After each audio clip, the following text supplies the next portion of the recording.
The laughter was still echoing off the glass walls when Renee Okafor walked into the room. Not nervous laughter, not polite, covering your mouth laughter. The kind that comes from somewhere low in the chest, mean, certain, comfortable with itself. The kind that had been laughing at people like Renee her entire life and never once wondered if it should stop. She set her bag down on the conference table. Nobody offered her a seat. "Excuse me." The man at the head of the table didn't look up from his phone. "This floor is restricted." His name was Director Clifton Marsh.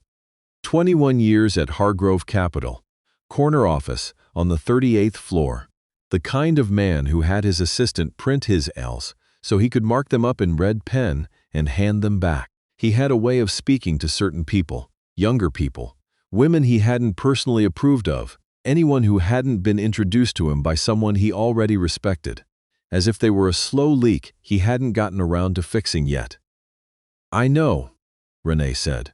"I was invited." Clifton Marsh looked up then. He looked at her the way people look at something that doesn't quite fit. A smudge on a clean window. A scratch on new furniture. She was 29 years old. She was wearing a blazer she'd owned since graduate school and shoes that had logged more miles than most people's cars. She had a small leather portfolio tucked under one arm, and her natural hair was pulled back, and she was standing very still in the way that people stand when they've learned that stillness is its own kind of armor. "Invited," he repeated. "Yes. By who?" Before she could answer, someone across the table laughed, a short, sharp sound, like a drawer being slammed. It came from a woman named Suzette Tran, Senior Vice President of Strategic Partnerships, who had been at Hargrove Capital for 11 years, and had developed, over those 11 years, a remarkable talent for identifying threats before they became inconvenient. Renee wasn't a threat yet, as far as Suzette could tell, but she was something, and something in Suzette Tran's experience was worth laughing at early. "Did security let you up?" Suzette asked, pleasantly enough. "Or did you follow someone through the door?" Renee didn't answer that either. She pulled out a chair and sat down. The room went very quiet. 17 months earlier, Renee Okafor had been sitting in a different kind of chair, a plastic one, in a hallway outside a financial aid office at the University of Chicago, waiting to find out if her scholarship renewal had gone through. She had her laptop open on her knees, not because she was doing anything productive, but because looking at a screen gave her somewhere to put her eyes, while she tried not to think about the number she owed if the answer was no. She'd grown up in Baltimore. Her mother, Josephine Okafor, had worked 32 years as a hospital administrator and had two things she said. So often they'd become a kind of background noise in Renee's childhood. "Don't let anyone see you sweat, and the room doesn't know your name until you make it know." Josephine had meant both things. She'd lived both things. She'd also died of a stroke 3 years before Renee walked into Hargrove Capital, which meant she never got to see whether any of it had worked. Renee had been 11 when she'd first understood what her mother did for a living.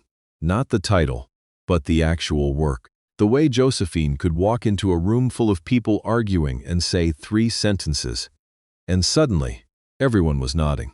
The way she could read a budget sheet like it was a story, finding the part where someone had made a mistake, and the part where someone had been brilliant, and the part where everyone had just been lazy. Renee had watched her mother do this for years before she understood that it was a skill, before she understood that she'd been learning it too, just by watching.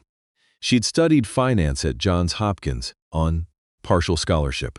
She'd gotten her MBA at Chicago on a combination of grants, loans, and the kind of stubborn refusal to quit that her mother had installed in her so deeply. She sometimes couldn't tell if it was strength or just fear wearing a different coat.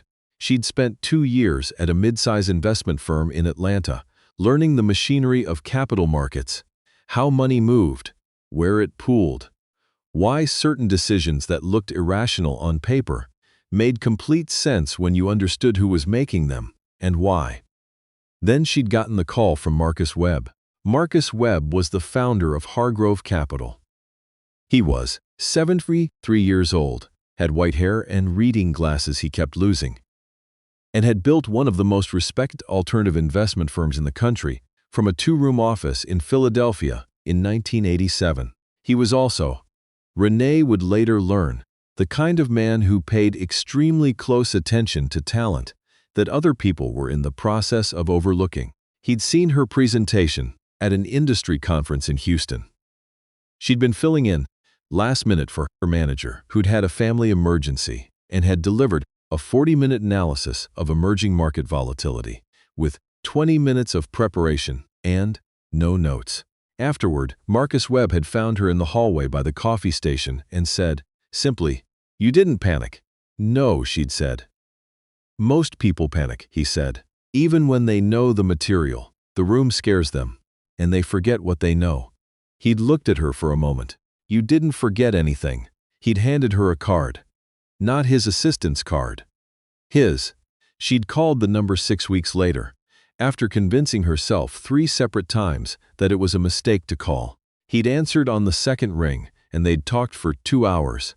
And at the end of it, he'd said he wanted her to come to Chicago and spend some time with his team. What he hadn't told her, what he wouldn't tell her for another 16 months, was that he was already thinking about who would run the firm when he was gone. The conference room on the 38th floor was used for quarterly board reviews and for the kind of meeting where someone's career ended before lunch.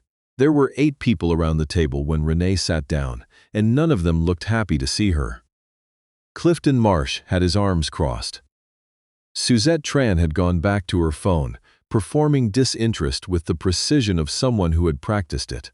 There were 2 men from the risk committee whose names Renee hadn't learned yet, and a woman named Patricia Cole, who ran fixed income and had been at the firm longer than anyone, except Marcus himself, and who was watching Renee now with an expression that wasn't hostile exactly, more like cautious, the way you look at whether you haven't decided about yet. "I'll ask again," Clifton said. "Who invited you to this meeting?" "I did." The voice came from the doorway. Everyone at the table turned. Marcus Webb walked into the room slowly.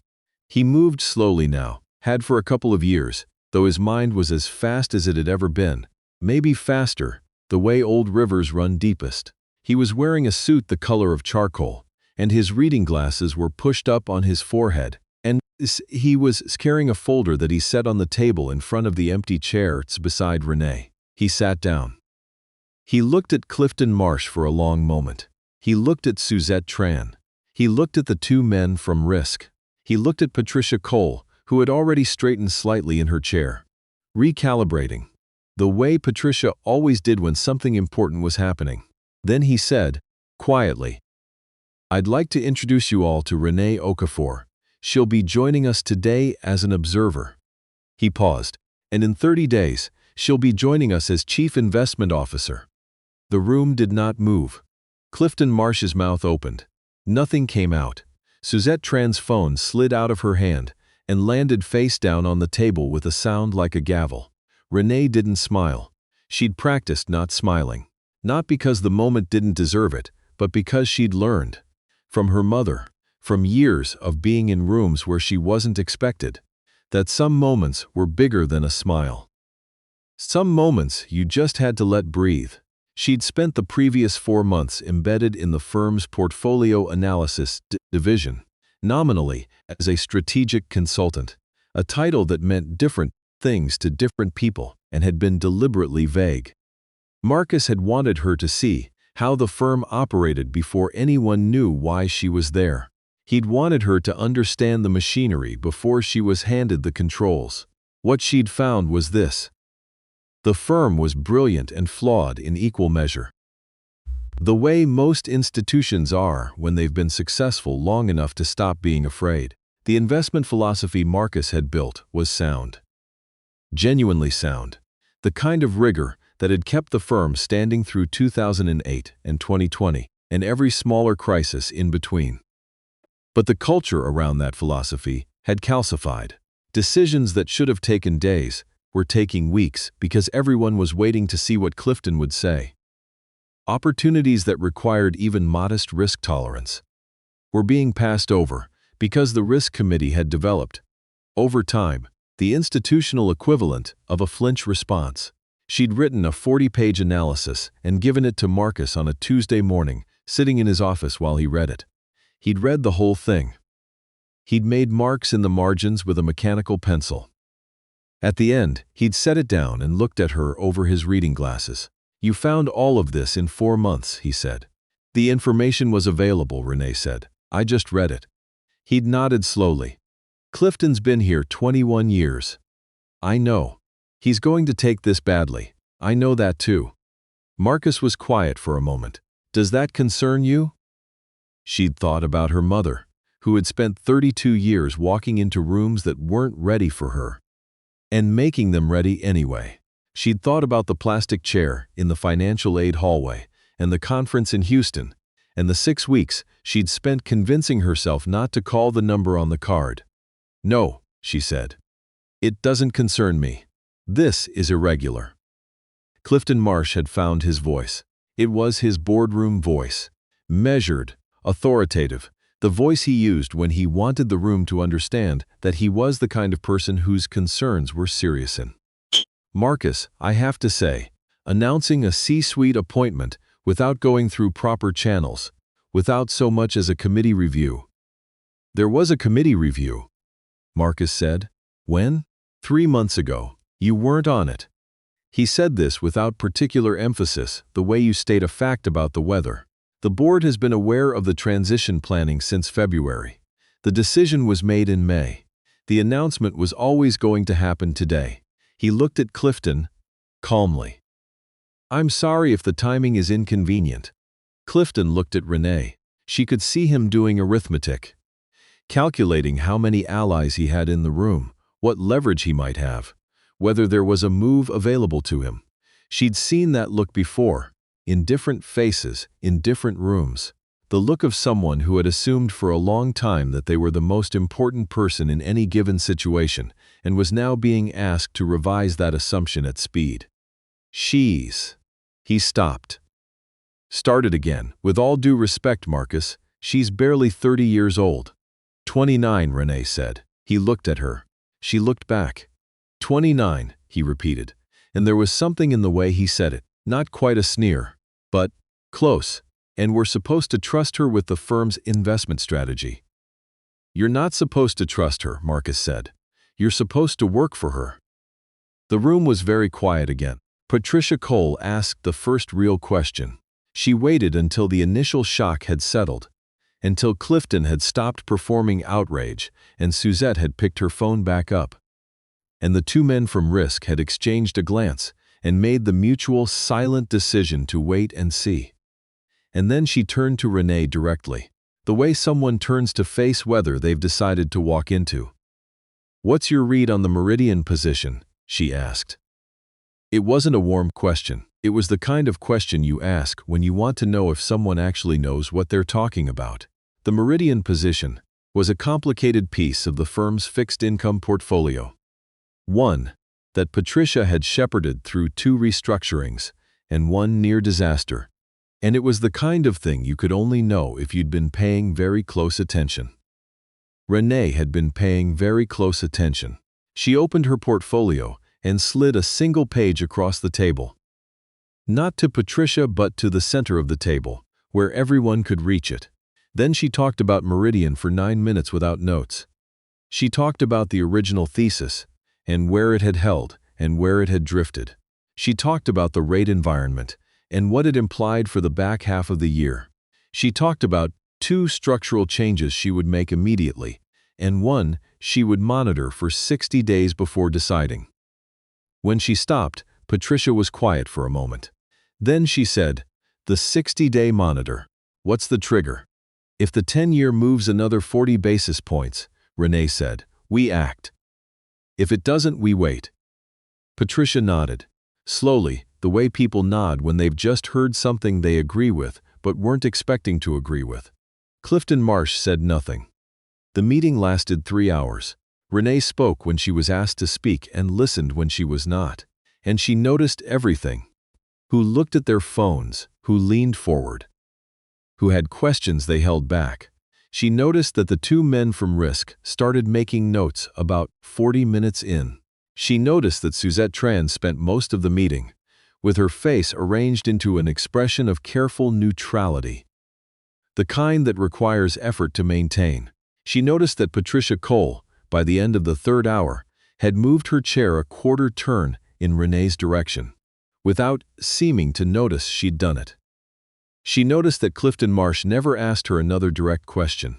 He directed his remaining comments to Marcus pointedly, the way a man aims a flashlight at a wall he doesn't want to look away from. She understood why. He was a man who had built his significance on the assumption that certain chairs in certain rooms would always be his. And someone had moved the chairs without telling him. And now he was performing the only version of dignity available to him, which was to pretend the chairs hadn't moved. She felt something watching him. Not quite pity. Closer to recognition, the recognition you feel when you see someone making the mistake you'd always been afraid of making yourself. The mistake of confusing the room for the reason, of thinking the corner office was the achievement, instead of just the location where the achievement was supposed to happen. Her mother had never confused those things. Even at the end, especially at the end, Josephine Okafor had known exactly what her life had been about, and it hadn't been about the room. Afterward, Marcus walked with her to the elevator. "Patricia will be useful to you," he said. "She's harder to read than she looks, but once she's decided something, she's decided." "I know," Renee said. She decided about halfway through the meridian analysis. He glanced at her. "Clifton is going to be a problem for about 6 weeks. After that, he'll either adjust or he won't, and you'll know which." "And if he won't?" Marcus pressed the elevator button.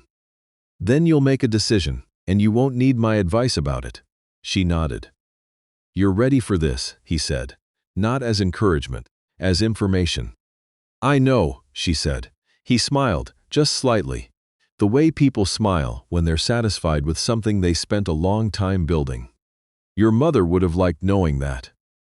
Renee looked at him. She'd mentioned Josephine once, 7 months ago, in a conversation that had lasted less than 10 minutes. She hadn't known he'd remembered. "You knew about her?" she asked. "I looked into you," he said simply. "Properly, the way you should look into someone before you hand them something important." The elevator arrived. She worked with a man named Gerald Ashton at St. Francis Hospital. "He was on our board until 2019. He told me once she was the only administrator he'd ever met who could find the problem in a budget before the accountants could, just by asking the right questions." Renee stepped into the elevator. She pressed 38, her floor now. She turned to face Marcus Webb, who was standing in the hallway with his hands in his pockets and his reading glasses still pushed up on his forehead. "She taught me that," Renee said, asking the right questions. The doors began to close. "I know," he said. "That's why I called you." 6 weeks later, Clifton Marsh resigned. He cited personal reasons in the letter, which was 2 paragraphs long and had clearly been written by a lawyer. He left on a Friday afternoon, which was how people left when they didn't want to see anyone on the way out. His office was cleaned over the weekend. By Monday, the nameplate was gone. Renee didn't watch him leave. She had a meeting at 3 o'clock, the first full portfolio review she was running as CIO, and she was in her office going through the agenda when her assistant knocked and said that Clifton had stopped by to say goodbye. She told her assistant to tell him she was sorry she couldn't step out and wished him well. It was true. She did wish him well. She wasn't carrying anything for Clifton Marsh. No grudge, no satisfaction, no leftover electricity from that first morning in the conference room. He'd been what he was, and she'd been what she was, and now they were both somewhere different. What she was thinking about as she looked over the agenda was a question Patricia Cole had asked her privately the week before, over coffee in Patricia's office. Not a challenge this time, a genuine question. "How did you stay calm that first morning when Clifton was?" She'd gestured vaguely. "You didn't react." Renee had thought about it. "I knew what the morning was going to be," she'd said finally. I'd been preparing for it for a long time. Not that specific morning, but that kind of morning. The one where someone looks at you and decides you're not serious, and you have to decide whether to spend your energy on them or on the work. Patricia had been quiet. And you chose the work. My mother always said, "The room doesn't know your name until you make it know," Renee said. You don't make it know by arguing with the people who got there first. You make it know by doing the thing you came to do. Patricia had looked at her over her coffee cup for a long moment. Then she'd said, "I'm glad Marcus found you." "So am I," Renee had said. And she'd meant it. Not modestly, not performing humility, just plainly, the way you mean something when it's simply true. On the day of the full portfolio review, Renee Okafor walked into the 38th floor conference room at 2:55. The carpet was still thick. The air was still cool. 8 people were seated around the table, and 2 of them were new. Brought in from the outside. People she'd chosen herself in the last 3 weeks. People who asked questions first and waited for the politics second. Suzette Tran was still there. She'd adjusted. It had taken her about 10 days, and there had been a particular Tuesday morning where something had shifted. Some internal recalculation had finished running, and since then she'd been direct and useful and occasionally, cautiously, funny. Patricia Cole was there. She'd moved her chair again slightly, and this time she probably knew she'd done it. There was no nameplate on the door yet. Renee had asked her assistant to hold on the nameplate, not because she was superstitious about it, but because she wanted the first time she saw her name on that door to be a moment she chose. Not just something that happened while she was somewhere else thinking about a budget. She set her portfolio on the table. She looked around the room, at the faces, at the window, with the city spread out beneath it, at the empty chair at the head of the table that was hers now, that had always been going to be hers if she kept doing the work her mother had taught her to do. She sat down. "Let's begin," she said, and the room finally knew her name.